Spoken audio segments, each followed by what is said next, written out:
এই ভিডিওতে ডিলিটেড ভোটার্সদের নিয়ে, আন্ডার অ্যাডজুডিকেশন যারা রয়েছেন তাদের নিয়ে এবং তাদের যে প্রক্রিয়ায় হিয়ারিং হতে চলেছে সেটা নিয়ে কিছু ইনফরমেশন থাকবে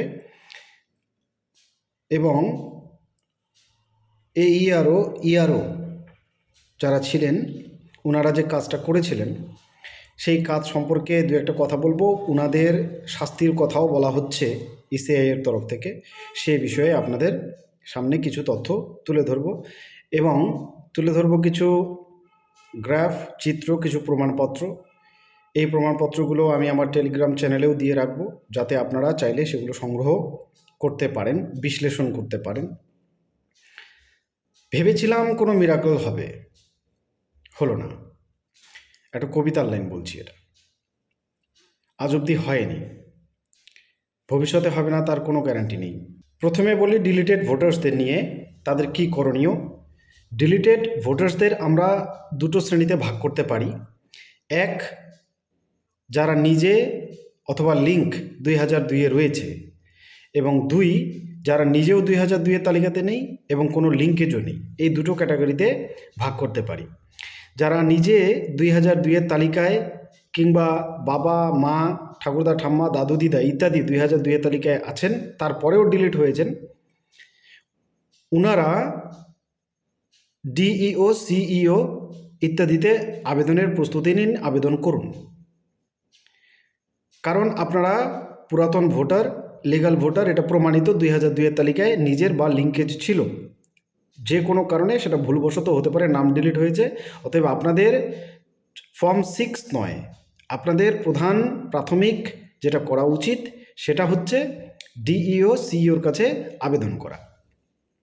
আরেকটা ক্যাটাগরি, যারা নিজেরা 2002-এর তালিকায় নেই এবং কোনো লিঙ্কেজও নেই, তারা ফর্ম 6 ছাড়া ডিইও বা সিইওর কাছে আবেদন করে অন্য কোনো লাভ হবে না। তারা ফর্ম 6 অ্যাপ্লাই করতে পারে।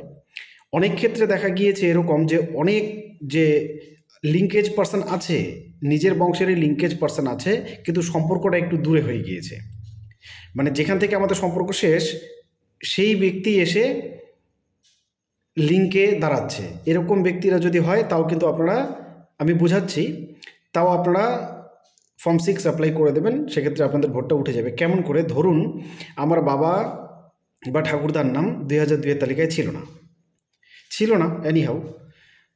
তো বাবা কি করেছে, বাবার যে ঠাকুরদা, যেখানে গিয়ে আমার সম্পর্ক শেষ তার সাথে, কিন্তু আমার সম্পর্ক কোথায়? আমার বাবা, তারপরে ঠাকুরদা, তারপরে সম্পর্ক তো ইলেকশন কমিশন দেয়নি যে পরদাদা কা পরদাদা, এরকম তো কোনো রিলেশন দেখানো ওখানে অপশন ছিল না।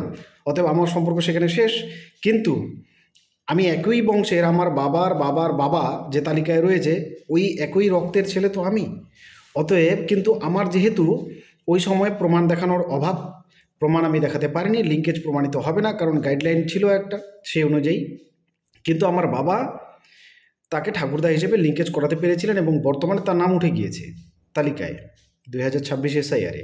তাহলে আমি ফর্ম 6 অ্যাপ্লাই করে দেবো এবং বাবার যেহেতু নাম রয়েছে বর্তমান এসআইআর 2026-এর তালিকায়, সেই এক্সট্রাক্টটা নিয়ে আমার ভোট কিন্তু উঠে যাবে। তাহলে এটা ছিল ডিলিটেড ভোটার্সদের দুই ক্যাটাগরিতে আমি আলোচনা করে দিলাম, দুটোই সমাধান। প্রথম পর্যায়ে যারা নিজেরা বা কোনো লিঙ্কেজ রয়েছে 2002-এ, ওনারা ডিইওর কাছে আবেদন করবেন। এবং দ্বিতীয় পর্যায়ে যাদের কোনো লিঙ্কেজ নেই তারা, এবং লিঙ্কেজ যদি একটু দূর সম্পর্কের হয়, যেটা প্রমাণ এই আমি এখনই যেটা বললাম এরকম ক্ষেত্রে এসে দাঁড়ায়, সেক্ষেত্রেও আপনারা ফর্ম 6 অ্যাপ্লাই করবেন। এটাই বুদ্ধিমানের কাজ হবে। মানে যাদের লিঙ্কেজ নেই, নিজেরাও নেই, তারা যদি এখন ডিইও, সিইওর কাছে আবেদন করতে দৌড়োয় তাহলে সময়টা অপচয়, এছাড়া আর কিছুই নয়। তাহলে আপনারা ফর্ম 6 অ্যাপ্লাই করে দেওয়াটা বুদ্ধিমানের কাজ হবে। এবার আন্ডার অ্যাডজুডিকেশনদের নিয়ে একটু কথা বলি। আন্ডার অ্যাডজুডিকেশন নিয়ে চারপাশে যা দেখতে পাচ্ছেন, শুনতে পাচ্ছেন, সেখানে অলরেডি যা প্রমাণ হওয়ার হয়ে গিয়েছে, নতুন করে প্রমাণ হওয়ার বা বলার তেমন কিছু নেই। এখন এই কেসগুলো সমাধান কি করে হয় সেই দিকেই সবার নজর দেওয়া উচিত এবং সবচাইতে বেশি ইসিআইয়ের নজর দেওয়া উচিত। যদিও ইসিআই এই সম্পর্কিত গাইডলাইন, নির্দিষ্ট কোনো গাইডলাইন বের করছে না। যে সমস্ত ভোটার্সরা ডিলিটেড নতুন করে অ্যাপ্লাই করবে, সেটা অফলাইনের পদ্ধতি আমরা তবুও বলতে পেরেছি, অনলাইনের প্রসেসটা এখনও ওপেন হচ্ছে না, এই নিয়ে পরিষ্কার নির্দেশিকাও এখনও পাবলিশ করেনি। ইসিআইয়ের এটা নিয়ে ভাবা উচিত, এটা পাবলিশ করা উচিত এবং একটা টিউটোরিয়াল পাবলিশ করা উচিত যে এভাবে আপনারা অনলাইনে অ্যাপ্লাই করুন। অনেকে ট্রাই করেছে, অনলাইনে অ্যাপ্লাই কিন্তু হচ্ছে না, পেজটা ঠিকমতো খুলছে না। এই দিকগুলোয় নজর দেওয়া উচিত না, ওনারা অন্য কিছু পাবলিশ করছেন। কার দোষ? আমাদের দোষ নয়, আমরা এই ভুল করিনি। শুরু থেকে শেষ দিন অবধি ওনারা নির্ভুল, এটা প্রমাণ করার জন্য দোষটা ইয়ারোদের, সেটা নিয়ে পরে বলছি। আগে আন্ডার অ্যাডজুডিকেশন যারা রয়েছেন তাদের এত দ্রুত কিন্তু সমাধান হচ্ছে না যা শোনা যাচ্ছে। 10 মাস অবধি আন্ডার অ্যাডজুডিকেশনের কেসগুলো সলভ হতে সময় লাগতে পারে কিংবা তার বেশি। তার মানে বুঝতেই পারছেন যে অধিকাংশ মানুষ যারা আন্ডার অ্যাডজুডিকেশন রয়েছেন তাদের হিয়ারিংয়ের ডেট পড়তে পড়তে তারা 2026 এসআইয়ের ফাইনাল তালিকায় থেকে 26-এর বিধানসভা ইলেকশনে অংশ নিতে পারছেন না, মোটামুটি নিশ্চিত। আগেও আলোচনা করেছি। মানে এখন যেহেতু ম্যাক্সিমাম ইআরওরা মুক্ত আছেন, কিন্তু তাদের হাতে কেসগুলো নেই। কেসগুলো আছে বর্তমান জুডিশিয়াল জজ সাহেবদের অধীনে, ওনারা বিচার করবেন এবং তারপরেই সুরাহা হবে। মানে এখন আর কোনো তাড়া নেই, এখন 10 মাস 10 বছর লাগুক, এখন ইসিআইয়ের কোনো তাড়া নেই। তাড়াটা ছিল কখন? যখন সময়টা মানুষদের দেওয়া উচিত ছিল যাতে সুষ্ঠুভাবে সুন্দরভাবে কাজটাকে গুছিয়ে নেওয়া যায়, নির্ভুল করা যায়, তখন তাদের প্রচণ্ড তাড়া ছিল। আর এখন প্রচুর প্রচুর পরিমাণে বৈধ ভোটার্স আন্ডার অ্যাডজুডিকেশনের অধীনে ঝুলে রয়েছে, এখন তাদের তাড়া নেই, এখন চলুক এগুলো। এটা তাদের সততা এবং এটাই তারা যে নির্ভুল এবং সৎ তার প্রমাণ। তো আন্ডার অ্যাডজুডিকেশন যারা রয়েছেন তাদের ছটফট করার কিছুই নেই, কারণ ছটফট করলে কিছু হবে না। তাদের কি করব যারা জিজ্ঞেস করছেন, আপনাদের কিচ্ছু করার নেই, ওয়েট করা ছাড়া। আপনারা এখন আন্ডার অ্যাডজুডিকেশন নামে যে খাঁচা সেটাতে বন্দি, সেখান থেকে ওনারা যে কয়জন করে বের করবেন জুডিশিয়াল জজ সাহেবরা, এবং তাদেরকে ইনফর্ম করবেন, তাদেরগুলো হিয়ারিং করবেন, শুনানি করবেন, এটাই। বাকিদের wait and wait and wait. হতে পারে এই ওয়েটটা একটা দীর্ঘ সময় করতে হতে পারে। এই দীর্ঘ অপেক্ষা তো একটা ফোড়া ছিলই, ফোড়া, সেই ফোড়ার উপর নুনের ছিটের মতো আরেকটা তথ্য হলো জজ সাহেবরা ইসিআইয়ের যে নথি নিয়ে গাইডলাইন ছিল সেই গাইডলাইন মেনেই নথি যাচাই করবেন, অর্থাৎ তার বাইরে ওনারা যাবেন না।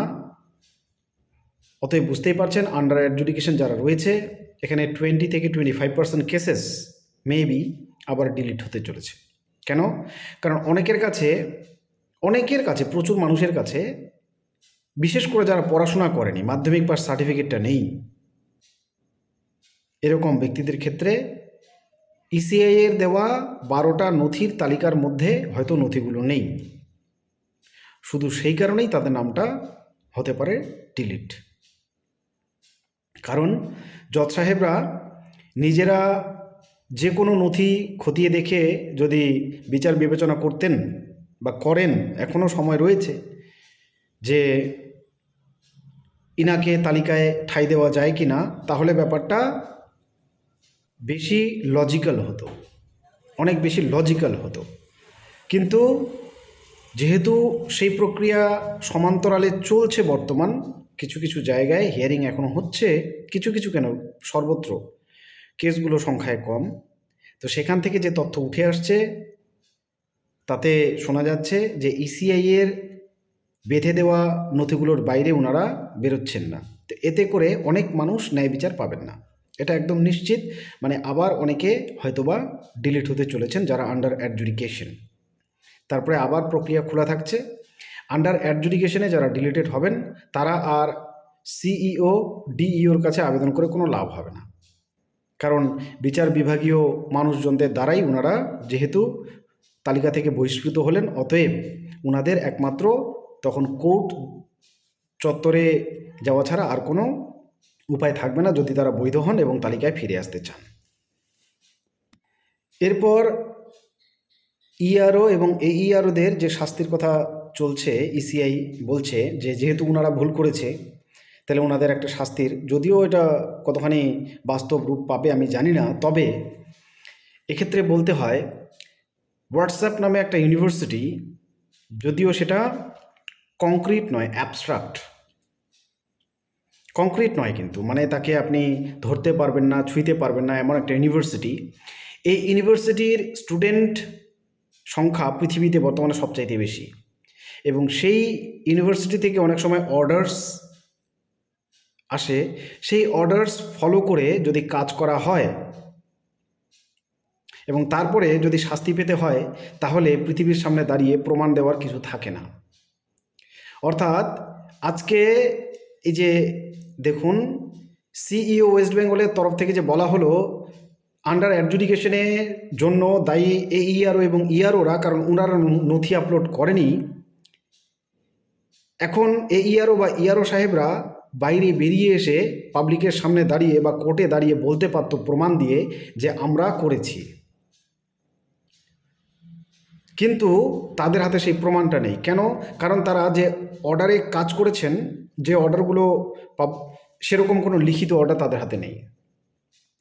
এখন যদি তারা হোয়াটসঅ্যাপ অর্ডার্সকে ফলো করে থাকেন, তাহলে তো এখন তাদের হাতে কোনো প্রমাণ নেই দেখানোর মতো। এই কারণে এইআরও এবং ইআরওরা সব জেনে শুনে হয়তোবা চুপ করে আছেন। একজন ইআরও সাহেবের কথা শুনছিলাম, খুব সততার সঙ্গে বেশিরভাগ এইআরও এবং ইআরওদের কাজ করতে দেখেছি। সেই এইআরও সাহেবের কথাটা অনেকটা এরকম ছিল, আপ্রাণ চেষ্টা করেছে দিনরাত একজন বৈধ ভোটার যেন বাদ না যায়, এবং সহকর্মীদের বলেছে যে যখন রোল ব্যাক আসে তারপরে একজন বৈধ ভোটার যদি বাদ যায় তাহলে আমার মনে হবে যে আমার শরীর থেকে একটা অঙ্গ বাদ গেল। এতটাই সততার সঙ্গে কাজ করেছে, তারপরেও প্রচুর সংখ্যক বাদ গিয়েছে ওখান থেকে, সংখ্যালঘু এরিয়া। এদিকে কোনো কোনো রাজনৈতিক দল এই যে সংখ্যাটা 60 লক্ষ আন্ডার অ্যাডজুডিকেশন, তাদেরকে আবার ইতিমধ্যে প্রচার করা শুরু করে দিয়েছে ঘুষপেটিয়া ইত্যাদি। বুঝতেই পারেন এরা কতখানি নৈতিক শিক্ষায় শিক্ষিত। নৈতিক শিক্ষা তো এদের মধ্যে থাকার কথাই নয়, কতখানি শিক্ষায় শিক্ষিত এরা।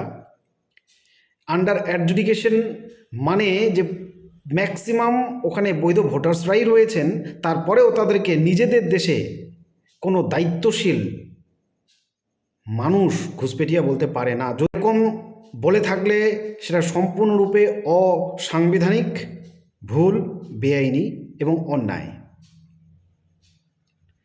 এই ধরনের মন্তব্য থেকে অতি অবশ্যই যে কোনো রাজনৈতিক দলকে বিরত থাকা উচিত।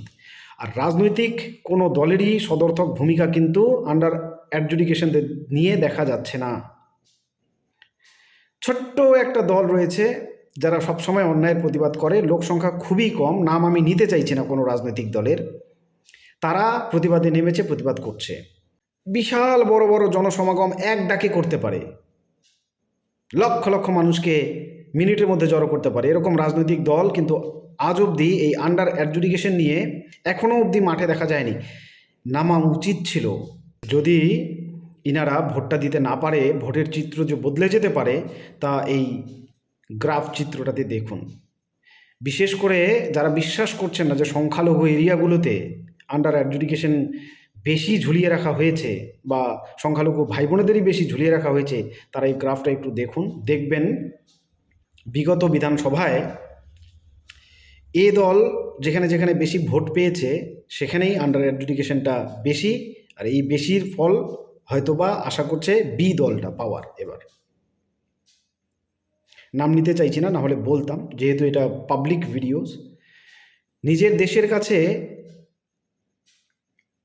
দেশের নাগরিক ন্যায় বিচার আশা করতে পারে, অন্যায় নয়। নিজের দেশ কোনো আইন তৈরি করে বা আইনের ভুল প্রয়োগ করে সেই দেশের বৈধ নাগরিকদের উপর যদি অন্যায় অত্যাচার চালায়, সেই দেশের শাসক সভ্য হতে পারে না। পৃথিবীর কোনো সভ্য দেশেই এই রীতি প্রচলিত নয়। কোনো প্রশ্ন থাকলে জানাবেন। ভিজিট করুন টেলিগ্রাম চ্যানেল, সেখানে আমি এই প্রুফগুলো দিয়ে দিচ্ছি এবং ফর্মসগুলো যেগুলো আপনাদের প্রয়োজন অলরেডি দেওয়া রয়েছে। আরও যা আমার সংগ্রহে আসে আমি সবগুলো ওখানে দিয়ে থাকি। আপনারা টেলিগ্রাম চ্যানেলটাতে জয়েন করুন, ডেসক্রিপশানে লিঙ্ক রয়েছে, জয়েন করে যত দ্রুত পারেন, যদি আপনি ডিলিটেড ভোটার্স হয়ে থাকেন, বৃহস্পতিবারের মধ্যে চেষ্টা করবেন আবেদনটা জমা করার। আবেদনের ওখানে তেমন ডকুমেন্টস কিছু নিচ্ছে না, শুধু আবেদনটা 2 কপি ফিল আপ করবেন, অরিজিনাল 2 কপি করবেন। 1 কপি করে আরেক কপি জেরক্সও করতে পারেন, কিন্তু অরিজিনালি 2 কপি করলে ভালো। 1 কপি ওনারা জমা নিয়ে নেবে, 1 কপি আপনাকে রিসিভ করে দিয়ে দেবে। এই রিসিভ কপিটা নিয়ে আবার আপনাকে হিয়ারিংয়ে যেতে হবে। এবং যাদের 2002-এর কোনো লিঙ্কেজ নেই, আবারও বলছি, ওনারা বেস্ট হবে যদি 6 নম্বর ফর্ম ফিল আপ করে নতুন ভোটের জন্য অ্যাপ্লাইটা করে দেন। ধন্যবাদ। রাতে আরও একটা ইনফরমেটিভ ভিডিও নিয়ে ফিরে আসব। আপনাদের যদি সেখানে কিছু জানার থাকে কমেন্ট বক্সে জানাতে পারেন, আমি সেই তথ্যগুলো সেই ভিডিওতে তুলে ধরার চেষ্টা করব। শুভরাত্রি।